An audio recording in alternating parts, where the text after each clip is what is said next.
सबसे पहले गोविंदानंद जी, मेरा प्रश्न आपसे बहुत सीधा है, क्योंकि आप पहले भी इस विषय को उठाते रहे। अब उत्तर प्रदेश की सरकार ने जो नोटिस दिया है और नोटिस चस्पा किया गया जिस जगह पर, उसके ऊपर लिखा हुआ है शंकराचार्य स्वामी अभिमुक्तेश्वरानंद जी महाराज। क्या यह नोटिस ठीक दिया गया और क्या प्रशासन को यह अधिकार होने चाहिए कि कौन शंकराचार्य हो और कौन ना हो? अभी पहला चीज है, हमारा पूज्य गुरुदेव ब्रह्मलीन ज्योतिष पीठाधीश्वर द्वारका शारदा पीठाधीश्वर, नाम नहीं लेना चाहिए, परंतु लोगों को पता चलना चाहिए कि इसीलिए नाम ले रहे हैं हमें। स्वामी स्वरूपानंद सरस्वती महाराज जी, हमारा पूज्य गुरुदेव के चरणों में नतमस्तक प्रणाम करते हुए अभी वर्तमान में प्रयागराज में एक फर्जी अभिमुक्तेश्वरानंद जो कांड कर रहे हैं, ये जानबूझ कर रहे हैं। इसका पूरा इतिहास हम जानता है, क्योंकि ये और कोई नहीं है, हमारा पूज्य गुरुदेव के 6 शिष्यों में ये एक है। ये कैसे आया, हमारे गुरुजी के साथ कैसे छल किया, कैसे झूठ बोलकर संन्यास प्राप्त कर दिया, बाद में कैसा हमारा पूज्य गुरुदेव इसको दूर रख दिया। अभिमुक्तेश्वरानंद को दूर रखकर ओपन पब्लिक लेटर में घोषणा कर दिया कि हम हमारा जीवन काल में किसी उत्तराधिकारी को नहीं बनाया। ये हमारा पूज्य गुरुदेव के द्वारा अधिकृत वक्तव्य है। जब हमारा पूज्य गुरुदेव जीवन काल में किसी उत्तराधिकारी को ही नहीं बनाया, या अभिमुक्तेश्वरानंद कैसे बोल सकते हैं कि मैं उत्तराधिकारी हूँ? एक पॉइंट है। और एक और बात है, आपको बार बार ये अभिमुक्तेश्वरानंद को शंकराचार्य बोल रही हैं। 2018 से ही सुप्रीम कोर्ट स्टे में है, तो इस अभिमुक्तेश्वरानंद को शंकराचार्य नाम कैसे लिख सकता है? और ये इसके पहले इलाहाबाद हाईकोर्ट भी स्पष्ट रूप में बोल दिया। और इसके बाद माननीय सुप्रीम कोर्ट ने एक इंटरिम आदेश दिया, जब तक पूरा केस खत्म नहीं होता है तब तक स्वरूपानंद सरस्वती महाराज जी शंकराचार्य के रूप में रहेंगे। ऐसे हमारा पूज्य गुरुदेव ज्योतिर्मठ का द्वारकापीठ के शंकराचार्य रूप में। लेकिन उनका तर्क यह है कि बाकी 3 पीठों के जो शंकराचार्य हैं, उनमें से 2 पीठों के शंकराचार्य उनको स्वतंत्र रूप से शंकराचार्य मानते हैं, ऐसा उनका तर्क है। चाहे उस श्रृंगेरी पीठ में वो कह रहे हैं मेरा पट्टाभिषेक हुआ, तो इसको आप किस तरह देखते हैं? जब बाकी शंकराचार्य मान्यता दें, धीरे से बोल रहे हैं आप। ना अभिमुक्तेश्वरानंद जो बोल रहे हैं सबसे झूठ बोल रही हैं। 3 शंकराचार्य का नाम ले रही है ना, पहला चीज है। यही बात हमें उठाया था, सुप्रीम कोर्ट में भी रिकॉर्ड रखा था हमें। अभिमुक्तेश्वरानंद पहला सुप्रीम कोर्ट में जाके झूठ बोल दिया कि पूरी शंकराचार्य जी हमको सहमति दे दी, एंडोर्स कर दिया। तब हमें पूरी शंकराचार्य मठ लोगों से संपर्क किया, तब पूरी शंकराचार्य जी लोगों ने सुप्रीम कोर्ट में एफिडेविट दाखिल किया कि हम किसी को एंडोर्स नहीं किया। इससे प्रूव हो गया ना, अभिमुक्तेश्वरानंद सुप्रीम कोर्ट को झूठ बोला।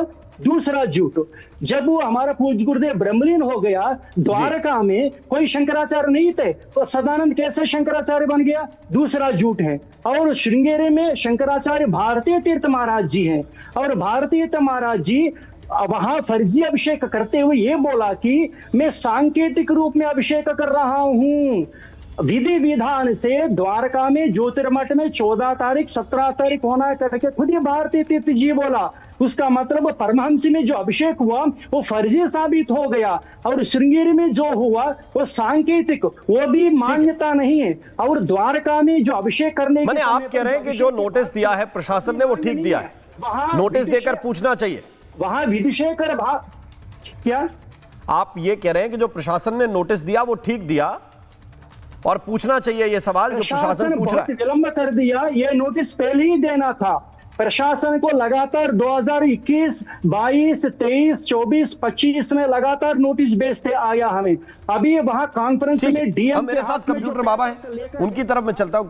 जी कंप्यूटर बाबा जी, बहुत सीधा सवाल है, क्योंकि अभी ये कह रहे हैं कि उस विषय को लेकर तो विवाद है कि वो शंकराचार्य के पद पर हैं कि नहीं है, लेकिन मेरा सवाल दूसरा है। मेरा सवाल यह है कि गंगा में उतरते हैं, संगम में उतरते हैं, तो सशरीर उतरते हैं कि पालकी समेत उतरते हैं? और कोई अगर आपको रोके तो आप गंगा स्नान जैसा पुनीत कार्य या नर्मदा स्नान जैसा पुनीत कार्य छोड़ देंगे केवल इस बात में कि किसी ने रोक दिया? कंप्यूटर बाबा जी देखिएगा जी, ये बात बड़ी हानिकारक है कि जिस ढंग से भगवा का अपमान कर रहे हैं, आपका प्रश्न है कि क्या स्नान नहीं करना चाहिए। यह कोई बात नहीं हो रही है कि सन्यासियों को जूतों से मारा जा रहा, बटकों को चोटी खींची जा रही है। आपके मीडिया के माध्यम से हम सबको दिखाया जा रहा है। देखिएगा, स्नान करने का सिस्टम उन्होंने पूरा पूज्य शंकराचार्य अवमित्रानंद है, वो देश के शंकराचार्य हैं। चारों नहीं, शंकराचार्य मत बोलिए उसको फर्जी को शंकराचार्य मत बोलिए। अरे उसको फर्जी को शंकराचार्य मत बोलिए। फर्जी है वो, देश के शंकराचार्य फर्जी है वो। हमारे हैं। हमारा पूज्य गुरुदेव उसको मान्यता नहीं दिया।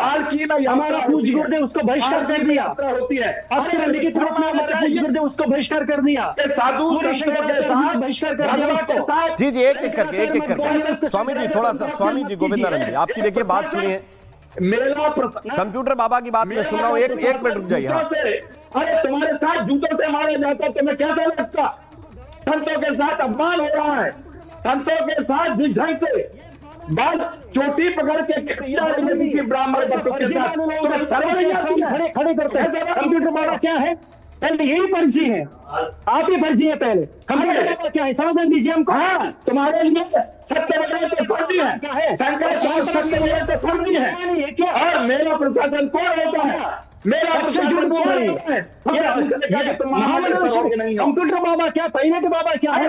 ये परंपरा से खिलवाड़ कर रहे हैं क्या? कुंभ मेला में नहीं देखा, कुंभ मेला में नहीं देखा। भगवान के संतों को दो फाड़ कर रहे हैं, तुम्हारे जैसे में दो फाड़ कर रहे हैं। संतों को दो फाड़ करने का तरीका महामंडलेश्वर जी, एक मिनट गोविंदानंद सरस्वती, एक मिनट मैं दोनों से चाहता हूं कि समस्या की जड़ की ओर जाए, न कि विवाद की ओर जाए। और संतों को दो फाड़ करने का कोई उद्देश्य कंप्यूटर बाबा मेरा नहीं है ना। मेरी बात को आप समझने की कोशिश कीजिएगा, है ना। मैं धर्म के मूल को जीने वाला व्यक्ति हूं कंप्यूटर बाबा, मैं धर्म के मूल को जीने वाला व्यक्ति हूं, है ना। मैं धर्म के मूल को जीने वाला व्यक्ति हूं, इसलिए यह प्रश्न आपसे पूछ रहा हूं कि देखिए, प्रशासनिक अधिकारियों, एक मिनट रुक जाइए, प्रशासनिक अधिकारियों के दम पर मैंने प्रश्न पूछे। मैंने बटकों के साथ जो गलत काम हुआ उसके प्रतिकार में आवाज उठाई। मैं आपके सामने दोबारा दोहरा देता हूं कि अगर इस तरह से कोई किसी सन्यासी को बाल पकड़कर खींचता है तो यह अपराध है, अपराध की श्रेणी से जरा सा भी नीचे नहीं है। लेकिन फिर मैं यही कहता हूं कि आप अगर वरिष्ठ हैं तो आपका दायित्व क्या है कि अपने शिष्यों को आगे लगा दीजिए। कि आपका हट इतना बड़ा है, नहीं, आपका हट इतना बड़ा है कि मैं 4 कदम पैदल नहीं चल सकता हूं। वहीं नरेंद्रानंद जी महाराज जो सुमेरु पीठ के सर्वे सर्वा हैं, वो पैदल जाकर स्नान करते हैं कि नहीं करते हैं?